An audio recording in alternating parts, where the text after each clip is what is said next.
Hermanos, quiero invitarles a buscar en sus Biblias, en la carta del apóstol Pablo a los Efesios, y vamos a estar leyendo el capítulo 6 nuevamente.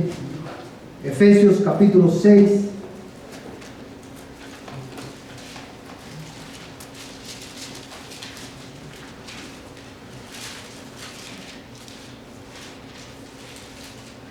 Amén. Y vamos a estar leyendo desde el versículo 1 hasta el versículo 4.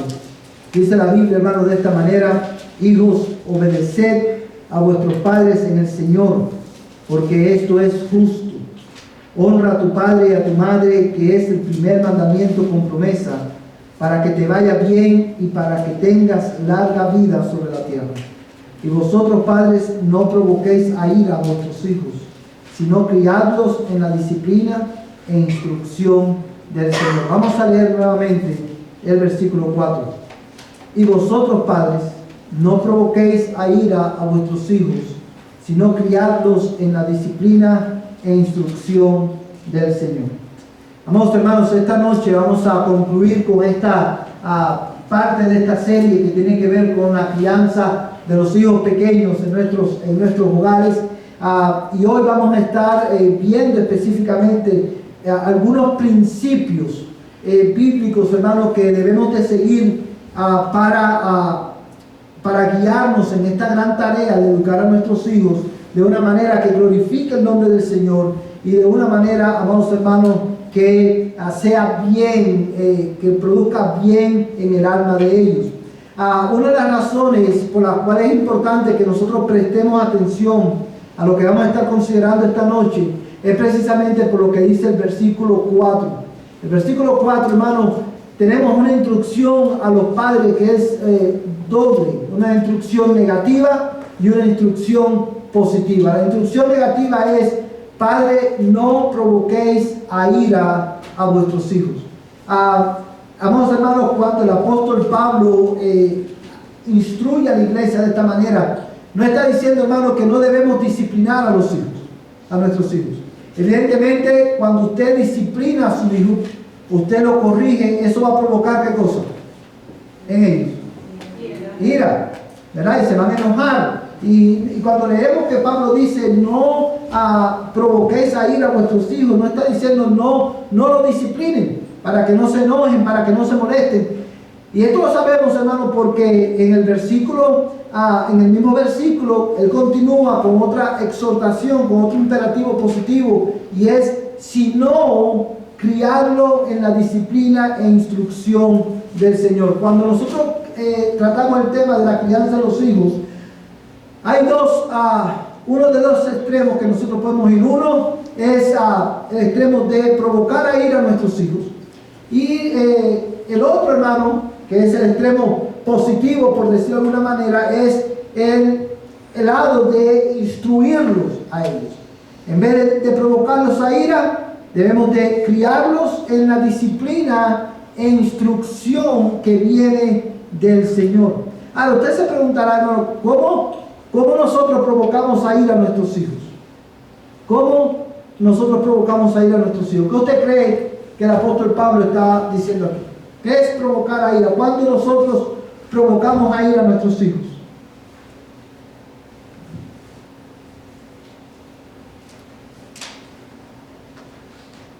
Cuando no les damos lo que ellos quieren. Eso es lo a ira, pero no es a lo que el texto se refiere, porque el texto dice: no provoquéis a ira. Y no darle... Cuando les decimos algo negativo, cuando están haciendo algo y les decimos: oh, pero es que siempre vas a estar haciendo lo mismo, o sea, en lugar de decirles, no hagas eso por esa razón, decirles... Hay varias cosas, hermanos, y eso es un buen ejemplo de esto. Pero quiero tocar un momentico el ejemplo que puso hermana Juanita. Cuando nosotros no le damos a los hijos lo que ellos quieren, evidentemente eso va a provocar a ira, pero eso es algo que nosotros debemos hacer, porque parte del amor de padre es precisamente no darle todo lo que ellos quieren, aun cuando nosotros podemos dárselo. cuando nosotros le damos a nuestros hijos todo lo que ellos quieren, y muchas veces los padres lo hacemos, hay padres que lo hacen sin poder muchas veces, pero por satisfacer los deseos de su hijo, le dan todo lo que el niño quiere, todo lo que el niño pide, lejos de hacerle bien a ellos, lo que lo están es deformando. Y es por eso que nosotros, que es bueno para nosotros no darle todo lo que ellos quieren, aun cuando lo provoquen ahí, eso lo provoque en ellos ira, o cuando nosotros, hermano, aun cuando podamos hacer lo que no lo hagamos. Ahora bien, hermanos, una manera, alguien más quiere decir, hermano, ¿qué es provocar a ira a tus hijos? Yo pienso que a veces como cuando, aunque no esté haciendo nada, le dices, los comparas como, tu hermano lo hace mejor, o eres un burro, o eres un tonto, entonces nosotros mismos les estamos dando para abajo, y pienso que ahí es lo que está diciendo ese texto, ¿no? Muy bien. Cosas así. Muy bien, fíjese lo que dice, lo que también dice la hermana Salgado y la hermana Jessica. Hermanos, cuando solamente hablamos de cosas, nos enfocamos en lo negativo. Tú siempre haces ¿qué cosa? Lo malo. Es así una semana. Y lo que dice Jessica tocó un punto también muy importante, hermano. Una de las maneras en que nosotros provocamos ir a nuestros hijos es compararlo con los demás. Compararlo con sus hermanos o hermanas, o compararlo con otros niños. ¿Por qué tú no puedes ser tan bueno como el hijo de Nancy? ¿Por qué tú no puedes ser tan bueno? ¿Por qué el malo me tuvo que tocar a mí? Y cuando usted hace eso, hermano, lo compara con otros niños, eso provoca a su hijo a ira, especialmente cuando lo hace con sus hermanos o sus hermanas. Otra manera, hermano, de provocar a ira a nuestros hijos. Hermanos, nosotros provocamos la ira a nuestros hijos, aparte de lo que ya ustedes han dicho, hermanos, cuando nuestro castigo excede la falta que ellos han cometido. Es una manera de provocar a ira a nuestros hijos. Otra manera de provocar a ira a nuestros hijos es cuando nosotros, hermanos, los castigamos y sencillamente cuando le ponemos la disciplina o le decimos, tú no puedes hacer esto o tienes que hacer esto, y el niño te pregunta, tu niño te pregunta, ¿por qué? ¿Y por qué? Y nosotros le decimos, porque digo yo. Porque yo lo digo. Eso es una manera autoritaria de educar a tus hijos, y el problema de esa expresión es que tú te estás poniendo como que como la máxima autoridad, y cuando la máxima autoridad, nosotros mismos que somos padres, que somos una autoridad en sus vidas, entendemos que la máxima autoridad de nosotros, ¿cuál es? Dios.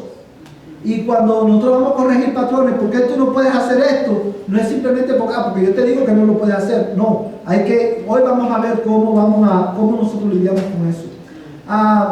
Cuando nosotros, hermanos, nuestro castigo excede su falta, cuando nosotros simplemente damos ese tipo de respuesta. Yo nunca voy a olvidar, en una ocasión estaba hace muchos años atrás, hermano, estaba con una familia conversando, íbamos viajando en un carro, y uno de los hijos de las personas que estaban manejando quería hacer algo, y el papá y la mamá le dijeron que no podían hacerlo en ese momento. Y nunca se va a olvidar, hermano, que esa persona le dijo, el hijo le preguntó, le dijo algo, expresó su descontento, y la respuesta del papá o de la mamá fue, espera que seas padre para que puedas hacer lo que tú quieras. O sea, cuando tú sueltas esa respuesta, eso también provoca, ¿qué cosa? A ira a nuestros hijos. Y también, hermano, nosotros provocamos a ira a nuestros hijos cuando demandamos algo de ellos que ni siquiera nosotros podemos cumplir. Cuando nosotros decimos, por ejemplo, ¿sabes qué? Tú no debes estar todo el tiempo en el teléfono, pero nuestros hijos no ven y nos la pasamos todo el tiempo nosotros mismos en el teléfono. O tú debes de ir a la iglesia, pero nosotros, cuando en la primera oportunidad que tenemos, faltamos a la iglesia. Hay muchas maneras de nosotros provocar a ir a nuestros hijos, y esas son una de las más prominentes, hermano. No sé si a lo mejor ya dijeron sobre esto, pero cuando, por ejemplo, para los padres que tienen más de un hijo, cuando el castigo, o por ejemplo a veces se disciplina más a un hijo que al otro, entonces, digamos si tienen 3 hijos, y digamos al más pequeño a veces, digamos manda a alguno a la tienda, pero en diferentes ocasiones, por ejemplo, hay uno al que disciplina, que por ejemplo perdió el billete tal vez camino a la tienda, y a ese sí lo disciplinó, pero por ejemplo viene el otro y hizo lo mismo en diferentes ocasiones, pero a ese nomás le dice, hijo, todos cometemos errores. Entonces para los otros 2 hermanos ven esa diferencia de... Hermano, sí, eso es, y eso que usted está mencionando, hermano, es una manera de escribir eso, y evidentemente es una manera muy común también de provocar a ir a nuestros hijos, es el favoritismo. Cuando nosotros mostramos favoritismo con nuestros hijos, hermano, déjeme decirle una cosa. En nuestra cultura, y en la cultura hispana, en cualquier cultura, porque somos pecadores, cuando tú tienes más de un hijo, es común ver que a veces con razón o sin razón, uno de los hermanos o varios hermanos se quejan. No, el favorito de mamá siempre fue José. O el favorito de mamá fue Reiki. Esa era la niña de los ojos de mi mamá. Cuidado con ese, cuidado que... y eso crea qué cosa, hermano. Crea un rencor y resentimiento, y produce ira. Ahora bien, hermano, nosotros, ese imperativo de no provocar a ira a nuestros hijos es un imperativo, hermano, que nos confronta a nosotros ¿con qué? Con nuestra propia pecaminosidad y nuestra propia debilidad. El imperativo de no provocar a ira a vuestros hijos nos confronta a nosotros mismos con nuestra necesidad de la gracia de Dios para poder ¿a qué? Disciplinar a mi hijo e instruirlo de una manera que glorifique el nombre del Señor. Y el imperativo, hermanos, de educarlo, criarlo en la disciplina del Señor, habla, hermanos, de 2 cosas. Habla, número 1, de mi responsabilidad como padre, de educar a mis hijos en el camino y la instrucción del Señor. Y habla también de la necesidad de mi hijo o de mis hijos de que yo lo instruya en la disciplina del Señor. Solo voy a repetir porque este texto es muy importante para lo que vamos a estar mirando esta noche. El versículo 4 contiene, y vamos a hacerlo como en la escuelita, hermano. El versículo 4, Efesios 6:4, contiene 2 imperativos. Uno es ¿cómo? Negativo, y el otro es positivo. ¿El negativo cuál es? No provoques a ira a tu hijo. Y ese imperativo negativo, ya explicamos cómo se pone manifiesto, y nos confronta ¿con qué? Con nuestra propia pecaminosidad, y nos confronta con nuestra necesidad como padres de la gracia de Cristo para poder educar a mi hijo de una manera que glorifique el nombre del Señor y que le haga bien a mi hijo. El segundo imperativo, que es un imperativo positivo, me confronta ¿con qué?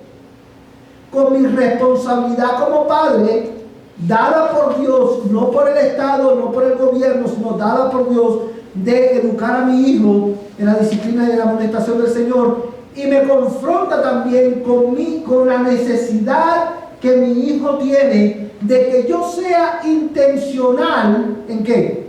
En educarlo en la disciplina e instrucción del Señor. Y es por eso que lo que vamos a estar mirando esta noche es tan importante. Y hermanos, al considerar estos principios que vamos a ver, hoy vamos a estar mirando específicamente 6 principios para entrenar a niños en la obediencia. 6 principios para entrenar a niños en la obediencia. Hermanos, estos 6 principios no son principios mágicos. No son principios de a la cadabra, pata de cabra, y ya mañana tienes un niño moderno.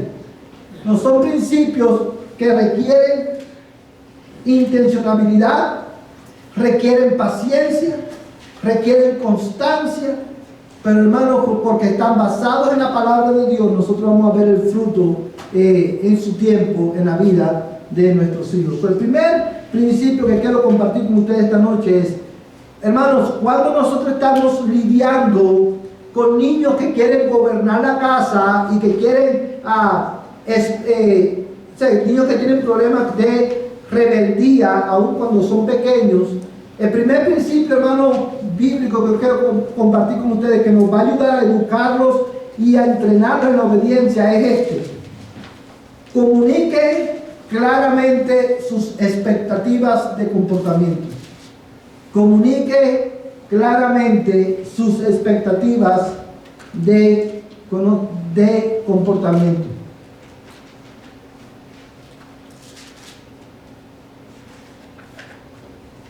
Amén. Hermanos, y esto es algo que nosotros muchas veces pasamos por alto porque asumimos que nuestros hijos saben qué es lo que ellos deben hacer, o aun cuando son chiquitos.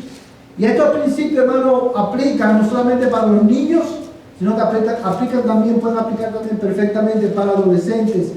Nosotros como padres tenemos que comunicarle a ellos claramente cuáles son las expectativas nuestras acerca del comportamiento que ellos deben de tener. Por ejemplo, ahora vamos a ir a casa de tu tía, mañana vamos a ir a casa de tu tía María. Yo espero que tú te comportes de esta manera. Tácata, tácata, tácata, tácata. Y claramente tú le vas a comunicar aún a tu niño bien pequeño qué es lo que tú esperas que él se comporte. Por ejemplo, tú le dices a tu niño: vamos a ir a casa de tu tía María o vamos a ir a casa de la vecina. Si cuando lleguemos a la casa de María, María te invita a ir, los hijos de María te invitan a ir a jugar al cuarto, ¿qué tú debes decir? No, mejor jugamos en el patio, lo que sea. Y esto, la razón por la cual es importante, hermano, es porque cuando el niño rompe esa expectativa, no cumple esa expectativa, eso va a... El hecho de que usted lo comunicó claramente va a establecer el fundamento para la disciplina que usted le va a proveer a su niño. Porque él sabía de antemano qué es lo que él debía hacer. Y eso se aplica también a la iglesia. Mañana vamos a ir a la iglesia. Y esto es lo que yo espero que tú hagas en la iglesia. Y explicarle claramente cómo debemos comportarnos en la iglesia, cómo debemos comportarnos en casa de María, cómo debemos comportarnos en donde quiera que vayamos. ¿Cuál es tu expectativa con relación a las responsabilidades o a los chores que ellos tienen en la casa? ¿Cómo tú esperas que ellos se comporten? ¿Sí lo pueden entender, hermano? Esto es básico, esto es elemental en la crianza, hermano, en el entrenamiento en la obediencia de los niños. Mira conmigo, hermano, este pasaje, Colosenses capítulo 3, verso 21. Colosenses capítulo 3, verso 21.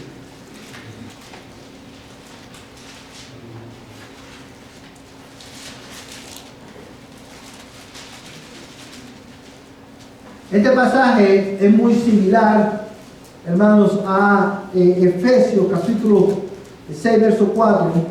Pero lo quiero compartir porque por la manera en que este versículo termina. ¿Quién lo quiere leer?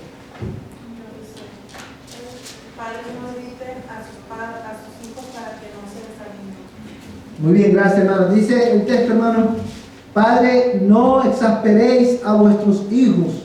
O sea, ahí la palabra exasperar es, ¿qué cosa? Igual, provocar a ira. No lo provoques a ira. Y mira lo que dice el texto. ¿Para qué? Para que no se desanime. Amados hermanos, una de las razones por la cual muchas veces los muchachos, los niños, aun cuando son pequeños, se desaniman en su proceso de crecer en obediencia, es precisamente porque nosotros exigimos, pero no comunicamos claramente lo que esperamos de ellos. O sea, ellos no saben cómo complacer, no saben cómo, lo voy a decir de esta manera, no saben cómo quedar bien. No saben cómo quedar bien con sus padres. ¿Por qué? Porque sus padres no le hemos comunicado claramente qué es lo que nosotros esperamos de ellos. ¿Cómo decirlo en buen español? Palo porque llora y palo porque no llora. porque nosotros no, y nosotros, hermanos, creamos ese sentimiento de que, aún desde que soy chiquito, no sé cómo quedar bien, porque no le hemos comunicado y lo desanimamos, porque no lo comunicamos claramente qué es lo que esperamos de él. Les voy a poner un ejemplo de la vida de una persona adulta, y lo mismo aplica a este principio que estamos viendo esta noche. ¿Cómo se sentiría usted que usted va a comenzar un trabajo nuevo y usted llega al trabajo, a ese lugar, y empieza a trabajar y al fin, y nadie le dice qué es lo que tiene que hacer, o nadie le dice qué pasos seguir para hacer el trabajo que usted va a desarrollar, y solamente le dice, mira, aquí está la computadora, aquí está el password para que entre, esta es la página del software de la empresa, haz tu trabajo. Y al final del día viene tu supervisor y te dice, oye, lo que tú hiciste hoy acabaste, no sirvió nada lo que hiciste, ¿sabes? Más bien nos atrasaste o lo que sea, y te regañan o te llaman la atención porque no hiciste bien tu trabajo. ¿Cómo tú responderías? Jessica, que levantó la mano. Yo respondería, porque sí me reconoce personas así, que, o sea, llegas y no te dicen qué hacer, con una notita. Haz esto, pero no sabes dónde está todo. Yo, para mí, sí creo, o sea, esta manager que cree, o sea, no me dio la bienvenida, o sea, no es una persona que, o sea, siento que haga bien su trabajo tampoco, porque, o sea, ¿cómo vas a ser así? Exacto, pero te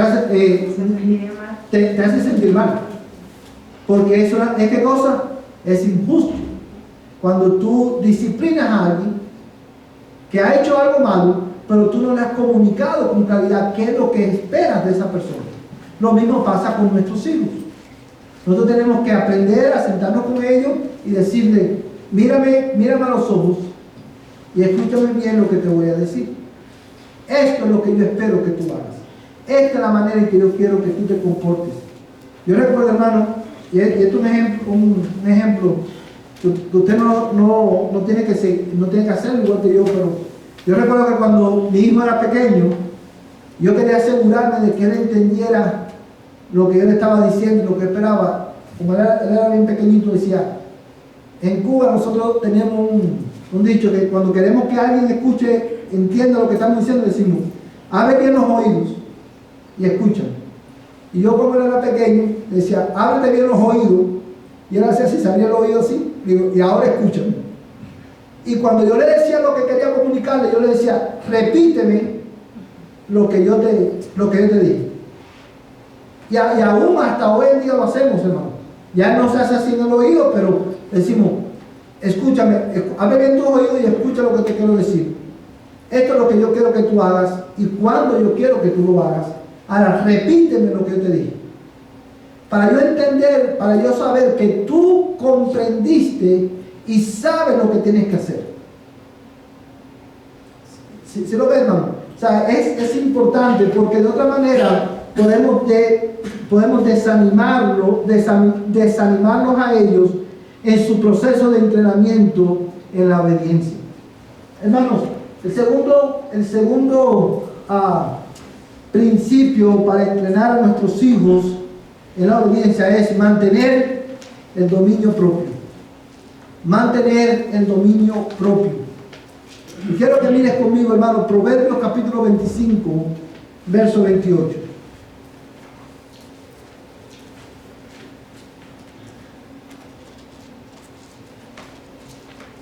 Proverbios capítulo 25, verso 28. Voy a pedir, hermano, que por favor se ponga en pie y lo lean.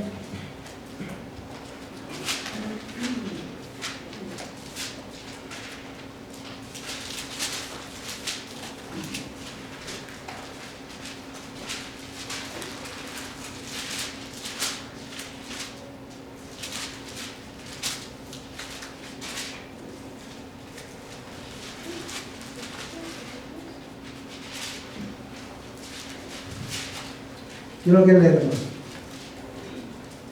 ¿Lo tienen? Como ciudad derribada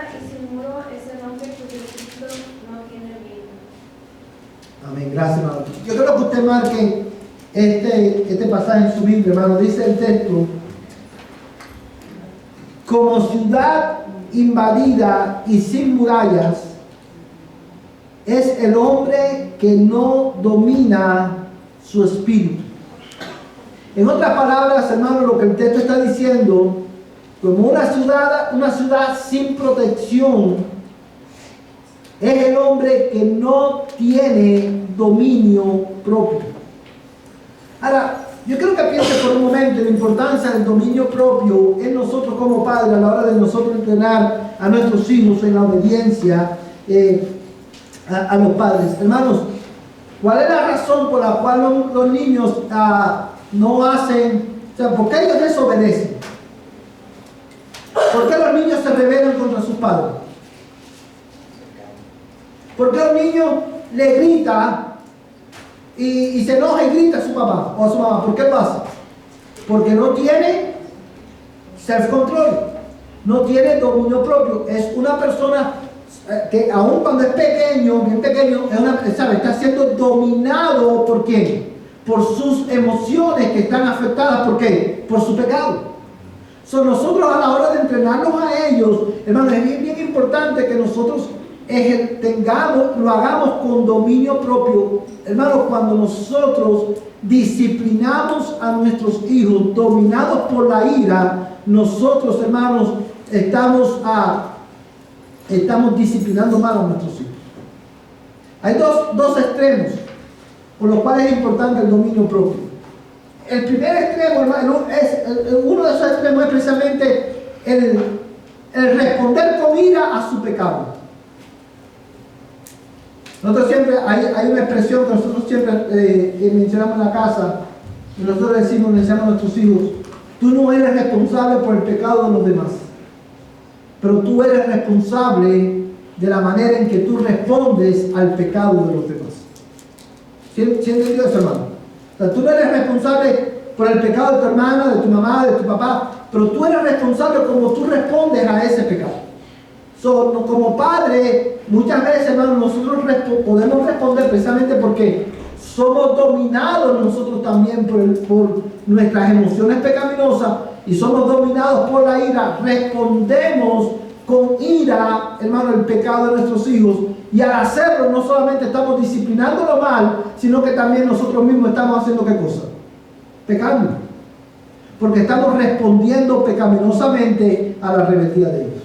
Creo que eso es importante porque a veces que estamos disciplinando a una y dicen: pero mi hermana, pero tú no eres responsable de Exacto. Y es importante enseñarles eso porque sí se menciona cuando viene uno más de uno, pero mi hermano. Exacto. Exacto. O muchas veces cuando no tienen hermanos te dicen: es que yo no sabía, es que tú nunca me dijiste. Hermanos, y mire, ese patrón lo aprendimos de Adán y Eva. Cuando Dios llamó la atención a Adán y le dijo: Adán, ¿dónde estás? ¿Qué hiciste? ¿Qué dijo Adán? No, la mujer. Y cuando Dios fue a donde estaba la mujer le dijo: no, la serpiente. Porque nosotros siempre vamos a tender a responsabilizar a otro por el pecado nuestro, ¿verdad? ¿Por qué yo me enojé? ¿Por qué hablé de esta manera? No, porque la otra persona me habló así, yo le voy a hablar asado. No, hermanos. Y eso lo vemos desde chiquitos, lo vemos en adolescentes, lo vemos en adultos. Es importante que nosotros mantengamos dominio propio para evitar responder con ira, porque, hermanos, no sé cuándo ustedes recordarán un versículo de la Biblia que tratamos, creo que fue en la serie con los adolescentes, acerca de los adolescentes, o el miércoles pasado, no recuerdo exactamente, pero hay un texto en la Biblia que dice que no alejes la vara de tu hijo, dice, pero no se apresure tu alma a destruirlo. ¿Por qué tú crees que la Biblia dice? Mira el contraste de ese versículo: no alejes la vara de tu hijo, o sea, disciplínalo con vara cuando su pecado merezca ser disciplinado con vara. Pero dice el Señor: pero no se apresure tu alma, ¿qué? A destruirlo. O sea, es un llamado, hermano, es una advertencia a no hacerlo dominado por tu ira. Ahora, el otro extremo al que nosotros no podemos ir cuando no tenemos dominio propio es, hermano, el ser dominado. Un extremo es ser dominado por la ira, el otro extremo, hermano, es ser dominado por una compasión pecaminosa. La tolerancia, que está muchas veces motivada por una compasión pecaminosa. ¿A qué me refiero, hermano? Miren, cuando nosotros, es común en una familia donde los niños pasan por experiencias traumáticas, nosotros decimos, es que ha sufrido tanto, no lo voy a hacer llorar, porque es que ha sufrido tanto, pobrecito. Eso es una compasión pecaminosa. Porque usted está, o sea, sí, el niño ha sufrido, el niño ha pasado por experiencia traumática, pero ese niño todavía necesita, ¿qué cosa? Disciplina.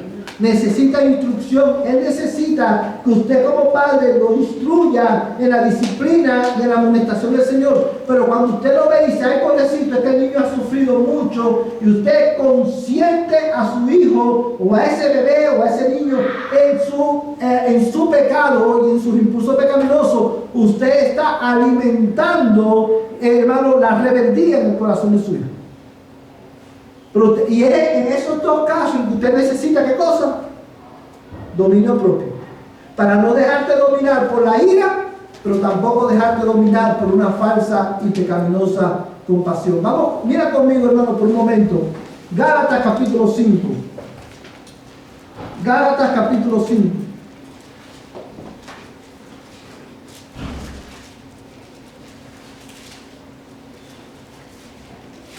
Amén. Y vamos a leer, hermano, el verso 16.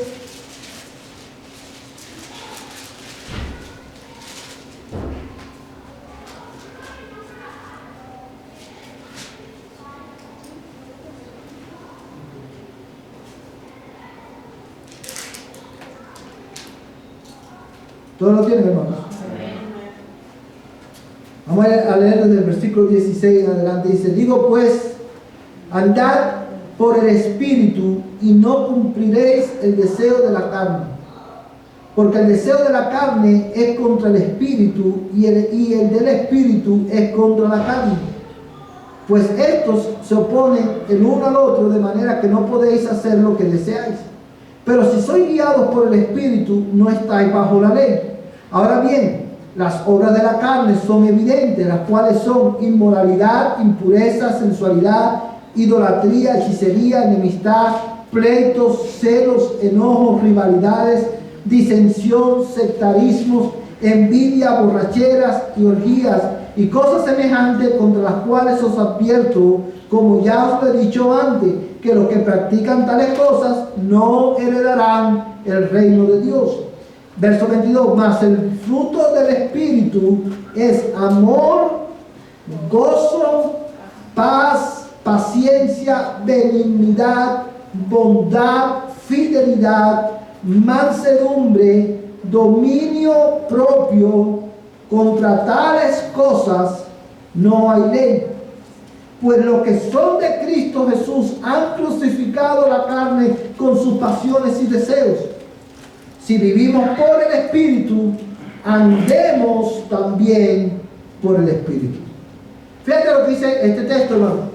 Pablo está confrontando a los Gálatas con su legalismo, y el versículo 16 hay un imperativo que es clave y dice, digo pues, andad por el Espíritu. ¿Qué significa andar por el Espíritu? Andar de acuerdo a la palabra del Señor. Muy bien. ¿Alguien más? Andar en el Espíritu, hermano. Eso es un concepto que no es un concepto abstracto. Es un concepto, hermano, que se puede palpar. ¿Qué es andar en el Espíritu? La hermana mencionaba andar conforme a la palabra de Dios. ¿Qué más? No levanten todos la mano al mismo tiempo, porque no vamos a tener tiempo para mantenerse en oración y leyendo la Escritura. Mantenerse en oración, leyendo la Escritura. ¿Alguien más, hermano? Andar en el Espíritu, hermano, es vivir una vida bajo la influencia y la autoridad del Espíritu Santo. Y vivir una vida bajo la influencia y la autoridad del Espíritu Santo es vivir una vida sometidos a la palabra inspirada por el Espíritu Santo. Andar por el Espíritu es vivir dominado, hermano, influenciado por el poder del Espíritu Santo a través de su palabra. Cuando la palabra de Dios informa tu mente, tu manera de pensar, cuando la palabra de Dios informa, hermano, tu voluntad, domina tu voluntad, entonces el Espíritu Santo, por medio de su palabra, va a hacer crecer en ti, ¿qué cosa? Te va a hacer abundar ¿en qué? En dominio propio. Y no es que el Señor te va a dar dominio propio. Cuando tú eres cristiano y estás en Cristo, porque el Espíritu Santo vive en ti y habita en ti, uno de los frutos de tener el Espíritu Santo en tu vida, o parte del fruto de tener el Espíritu Santo en tu vida, es que tú vas a tener ¿qué cosa? Dominio propio.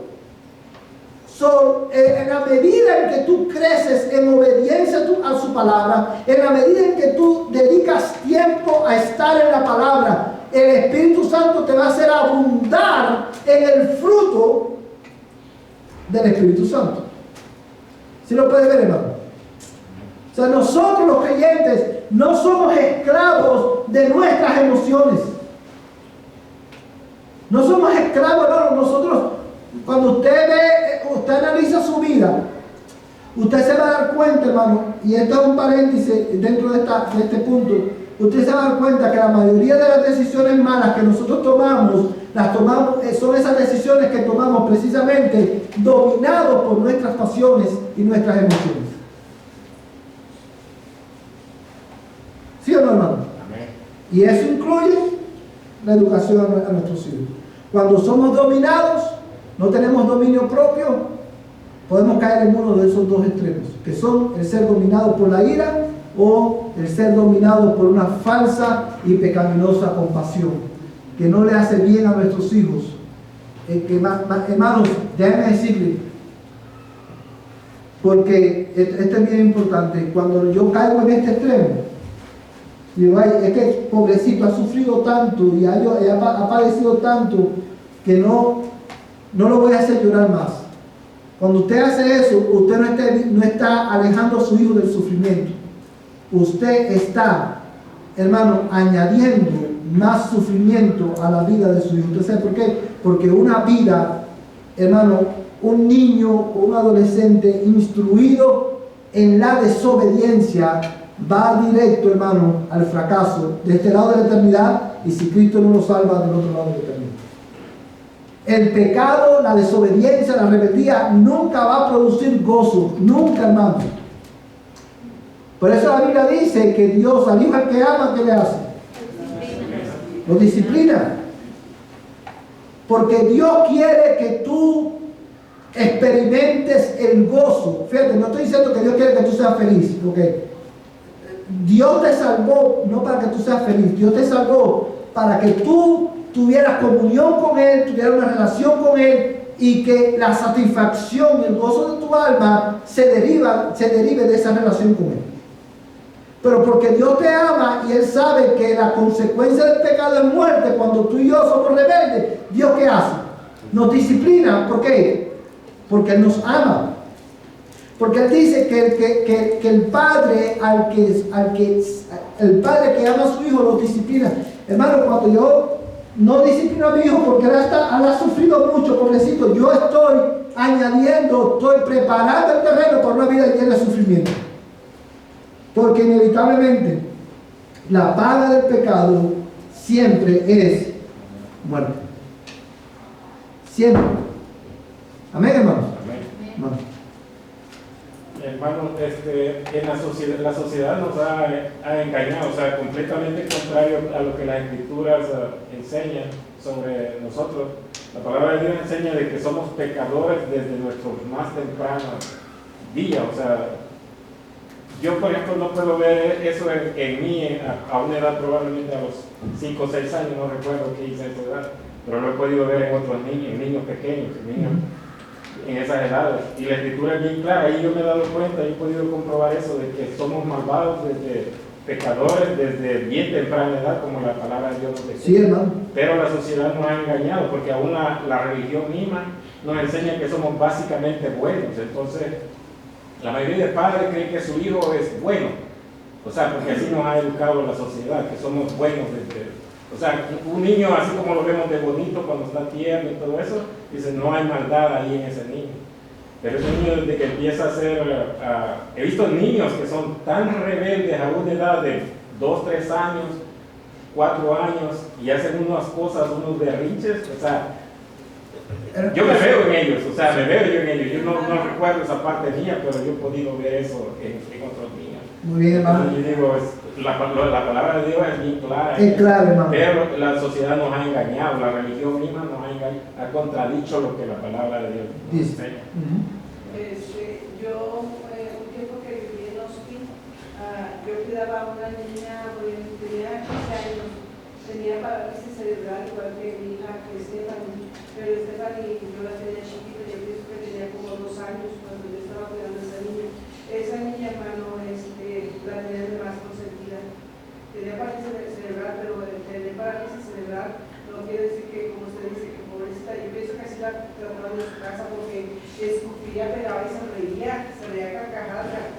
Y a mí me decía, ¿verdad? Cuando yo miraba todo eso, cómo era la niña, porque yo, sí tiene parálisis cerebral, pero es mala, tía, ¿cómo hace todas esas cosas? Y se reía y sabía, o sea, le daba tanta gracia. Y yo no voy a dejar que mi hija vaya a hacer tanta barbaridad porque pobrecita, porque tiene parálisis cerebral. Y yo la vi en dura con ella, ella nunca anduvo escupiendo ni pegando. Era su reacción cuando se emocionaba, ¿verdad? Que a lo mejor estaba un niño, pero no lo podía controlar ella los brazos.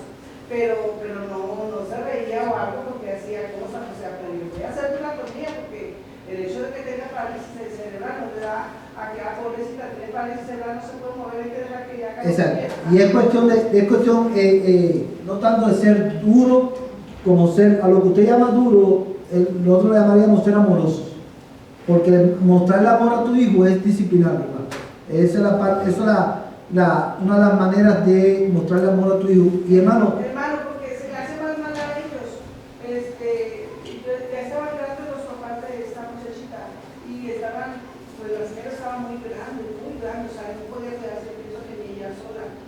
Si no los educan a sus hijos, entonces van a estar en manos de otras personas y les van a estar pagando, sí, hermano, pero tratándolos así los niños, ¿usted cree que les van a tratar con amor? O sea, sí, ellos no se están acabando la propia vida para sus hijos al momento de... así es, hermano, así es. Echarlo a perder.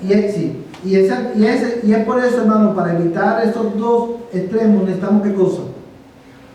¿Qué necesitamos, hermano? Dominio propio. Y el dominio propio viene, hermano, es algo que produce el Espíritu Santo en nosotros. Y quizás la mayoría de nosotros aquí en esta noche batallamos con el dominio propio. Y yo quiero animarte, hermano, a que tú ores y busques al Señor y tú le digas, Señor, ayúdame a controlar mis emociones, mis pasiones, y ayúdame a educar y a ser intencional en educar a mi hijo con, ¿sabes?, ejerciendo el dominio propio, porque también, hermano, el dominio propio es importante, no solamente para evitar uno de estos dos extremos, el dominio propio es importante también para no cansarnos, porque muchas veces, hermano, nos podemos cansar. Es tanto, hermano, la rebeldía, es tanto la rebeldía del pecado de nuestros hijos que decimos, bueno, ya, lo voy a dejar. Hermanos, por tal de que ella no grite ya, que haga lo que quiera. Para usted evitar caer ahí, usted necesita ¿qué cosa? ¿Qué necesita? Dominio propio. Porque cuando yo digo ya, para que no grite más, porque me tiene cansado ya, que se quede, ¿qué quiere irse para el parque? Que se vaya a jugar el parque. ¿Qué quiere irse a jugar el patio? Que se vaya a jugar. No se quiere ir a dormir. Por tal de que no que llore más, que no grite más. Que no duerma. Que se ponga a jugar. Para yo evitar caer ahí, yo necesito dominio propio. Yo necesito dominar, ¿sabes?, mis pasiones y mis emociones para no caer en esa posición. Porque cuando yo lo hago, yo no estoy entrenando a mí mismo en la obediencia. Yo estoy entrenando a mí mismo en la desobediencia, y el pecado siempre tiene consecuencias. Hermanos, no solamente en esta vida, Y muchas veces la Biblia, hay un texto, hermano, en Eclesiastés, que viene a mi mente ahora, y no me acuerdo exactamente la cita, pero Eclesiastés dice que porque nosotros no vemos porque el hombre no ve la consecuencia del pecado en el momento, por esa razón el hombre se entrega al pecado. ¿Sí? ¿Usted está entendiendo eso, hermano? Porque usted, por ejemplo, la Biblia dice que la paga el pecado es muerte. Pero usted dice una mentira y porque usted no se muere el mismo, o usted no ve que el mentiroso se murió el mismo, usted dice, vamos a decir la mentira. Sabemos todos que el adulterio es pecado, pero tú no ves que el vecino que está engañando a su esposa adulteró y se murió él mismo. No, entonces dice el hombre, porque el pecado no tiene la paga en el momento, por eso el hombre se entrega al pecado. Porque nosotros no vemos las consecuencias del pecado en el momento, en la vida de nuestros hijos, nosotros dejamos que nuestros hijos crezcan en la desobediencia e ignoramos, hermanos, que en el tiempo apropiado ellos van a recibir en su propio cuerpo la justa retribución por su rebeldía. Por eso necesitamos dominio propio. Y ese dominio propio no viene de nosotros, viene de Jesucristo, que nos lo da por medio de su Espíritu. Cuando nosotros clamamos, decimos, Señor, obra en mi voluntad y dame dominio propio. Esta es la obra ¿de quién? Del Espíritu Santo. Amén, hermanos. Amén. Ahora, hermano, en tercer lugar, la tercera regla, y en esta no voy a abundar mucho, pero corrige a tu hijo en privado. Corrige a tu hijo en privado. Vamos, hermanos, hay veces que nuestros hijos van a mostrar su rebeldía en frente de otras personas o en frente de otros niños, y es apropiado, hermano, para nosotros corregir su mal proceder, no en público, sino primero, ¿dónde? En privado. Y mira, ¿y por qué lo digo? Por lo que hice, por el consejo que Cristo nos da. Mira Mateo capítulo 18, verso 15. ¿No? Mateo capítulo 18, verso 15.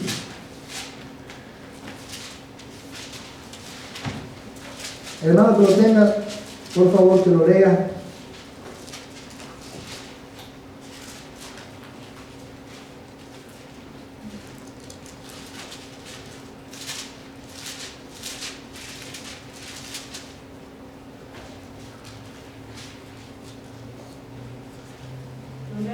Sí, hermano, por favor. Y si tu hermano peca, ve y repréndelo a solas. Si te escucha, haz llamado a tu hermano. Amén. Dice, hermano, de esta manera que si tu hermano peca, ¿qué tienes que hacer? Ve y repréndelo a solas.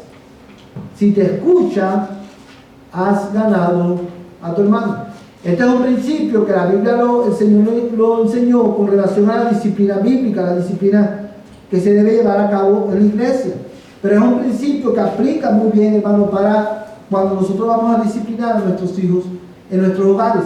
Es un principio que nos va a ayudar cuando nosotros estamos entrenando a nuestros hijos, hermano, en la obediencia a la palabra de Dios. Cuando vamos a corregirlo, hermano, corrígelo acorde al modelo que Cristo dio en su palabra.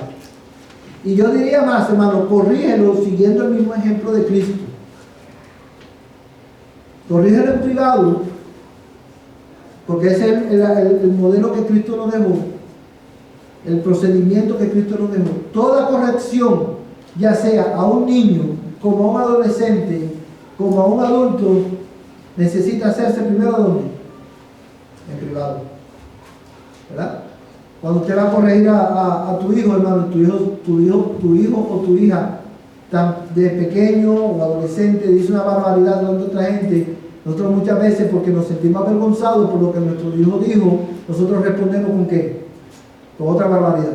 Y decimos, pero tú, muchacho, y ofendemos, lo ofendemos delante de la gente. ¿Por qué? No porque estamos, hermano, no porque estamos preocupados o nuestro corazón está roto porque con sus palabras o por la manera en que dijo lo que dijo ofendió la gloria de Dios, sino porque sus palabras me hicieron quedar mal aquí. Amén. qué va a pensar el hermano Víctor de mí? Miren lo que dice este muchacho. Yo ahí mismo quiero humillarlo delante de Víctor porque me hizo quedar mal a mí. No es tanto porque lo que hizo ofendió la gloria de Dios, sino que manchó mi propio orgullo. Por eso, hermano, es seguro y es adecuado para nosotros y para ellos que cuando lo vamos a corregir, lo hagamos, hermano, en privado con ellos. Y que lo hagamos de la manera en que Cristo lo hizo. Hermano, yo creo que uno de los libros más completos de la Escritura es precisamente el libro de Apocalipsis.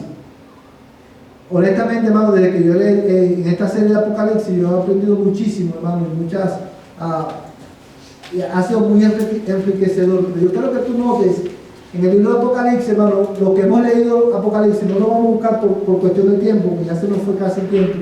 Lo vamos a dejar aquí esta noche y el miércoles que viene no, el de más arriba, vamos a seguir con este tema. Pero cuando usted lee el libro de Apocalipsis, hermano, y usted ve que el Señor corrige a las iglesias, ¿qué es lo primero que Cristo hace, hermano? Cuando Él se dirige a la iglesia, ¿qué es lo primero que Él hace? Vamos a ver un ejemplo, y con este ejemplo terminamos. Mira Apocalipsis capítulo 2. No solo muestra lo malo, sino muestra sus virtudes también, exactamente, hermano. Y mira la manera que Él lo hace. Mira Apocalipsis capítulo 2, verso, vamos a leer el verso... Apocalipsis 2 al 4.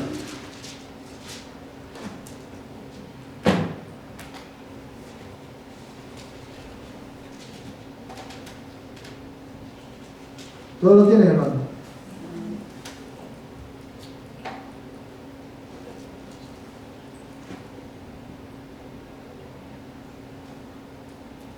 Dice la Biblia de esta manera: yo conozco tus obras, tu fatiga y tu perseverancia, y que no puedes soportar a los malos, y has sometido a prueba a los que se dicen ser apóstoles y no lo son, y los has hallado mentirosos. Tienes perseverancia y has sufrido por mi nombre y no has desmayado. Pero tengo contra ti que has dejado tu primer amor. Mira ahora, hermanos, el versículo 12. Versículo 13 dice: yo sé dónde moras, donde está el trono de Satanás, guardas fielmente mi nombre y no has negado mi fe, aún en los días de Antipas, mi testigo, mi siervo fiel, que fue muerto entre vosotros donde mora Satanás. Pero tengo unas pocas cosas contra ti, porque tienes ahí a los que mantienen la doctrina de Balaam, que enseñaba a Balaam a poner tropiezo ante los hijos de Israel, a comer cosas sacrificadas a los ídolos y a cometer actos de inmoralidad. Cuando tú ves el patrón de Cristo de corrección, hermano, Cristo comienza con ¿qué? O sea, dice, tú tienes esto que estás haciendo está bien. Esto que estás haciendo está bien. O sea, admiro de ti que eres fiel, admiro de ti que eres perseverante en la fe, admiro de verdad que tú estás comprometido en predicar el Evangelio, pero tengo contra ti esto. Y lo mismo tenemos que hacer nosotros al corregir a nuestros hijos. Nosotros tendemos a decirle: ven acá mismo, tú mira, tú eres esto, taca, que te voy a dar chancletazo hasta que me canse porque tú hiciste esto, taca. Hermano, pero es bueno que nosotros sentemos a nuestros hijos y digamos: ¿sabes qué? Mira, yo admiro de ti y reconozco en ti que tú tienes esto y esto está bien. Y eso es evidencia de la gracia de Dios en tu vida. Sin embargo, mira, tú hiciste esto. Y entonces corregir lo que está mal y corregirlo de una manera amorosa. Pero tenemos que hacerlo, hermano, ¿sabes? De una manera amorosa y resaltando las evidencias de gracia en la vida de nuestros hijos. Hermano, y quiero enfatizar esto. Resaltando, cuando yo voy a corregirlo, lo voy a corregir en privado. Y lo primero que voy a hacer es que voy a resaltar las evidencias de gracia en la vida de nuestros hijos. Y eso es básico, importantísimo. ¿Usted sabe por qué, hermano? Porque no le voy a decir: oye, tú eres tan bueno, hijo, tú eres una maravilla. No voy a resaltar sus virtudes bondadosas, haciendo, porque yo tengo que enseñarle a él que él tiene una naturaleza pecaminosa y que necesita ¿qué cosa? A Cristo. Y cualquier cosa, lo bueno que él tiene, sus virtudes positivas que tiene, son evidencia de qué? De la gracia de Dios en su vida, aunque él no es cristiano, o aunque ella no es cristiano. Y cuando yo resalto la gracia de Dios en su vida, mira, tú tienes esto bueno, porque Dios está obrando, esa evidencia de la gracia de Dios en ti. Yo estoy, de una manera implícita, yo estoy enseñándole a mi hijo que él necesita en su vida, ¿qué cosa? La gracia de Dios.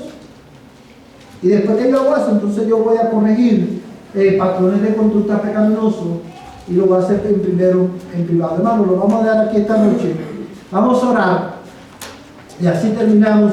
Yo quiero animarte a que pongamos en práctica lo que hemos aprendido esta noche y que dependamos, hermano. La única manera correcta de hacerlo es dependiendo de quién, del Espíritu Santo. Tú y yo necesitamos la gracia de Dios en nuestras vidas para poder lidiar con la rebeldía de nuestros hijos. Ellos necesitan la gracia de Dios y tú y yo necesitamos la gracia de Dios. Vamos a ponernos en pie. Voy a pedir al hermano Martín que nos despide en oración esta noche. Padre nuestro que estás en el cielo, en la tierra, en todo lugar, damos gracias por tu infinita misericordia que tienes con nosotros. Ahora, Señor, ponemos en el trono de tu gracia cada una de las cosas que hemos aprendido, Señor, que tú nos abran nuestro corazón, nuestra mente para ponerlo en práctica, Señor, y aplicarlo cada día en nuestros hijos, en nuestra familia, en cada una de las cosas que tú nos hablaste a través de los hermanos. Sé con cada uno de nosotros y danos un descanso para esta noche. Todo esto lo pongo en tus manos, en nombre de Cristo Jesús. Amén. Que la paz de Dios sea con ustedes, hermanos. De esta manera estamos despedidos. Acuérdense de pasar por la mesa de información para que vean en qué casa vamos a estar el domingo que viene, hermano. Miércoles.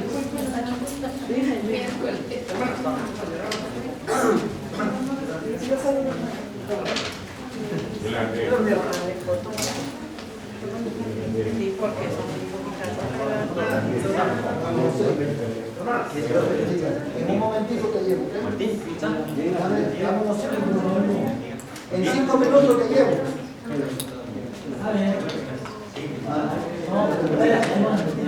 Gracias, hermano. Bien, eso. Ay, la tela. ¿Cómo está? Bien, bien, gracias. ¿Ya gustó? Gracias.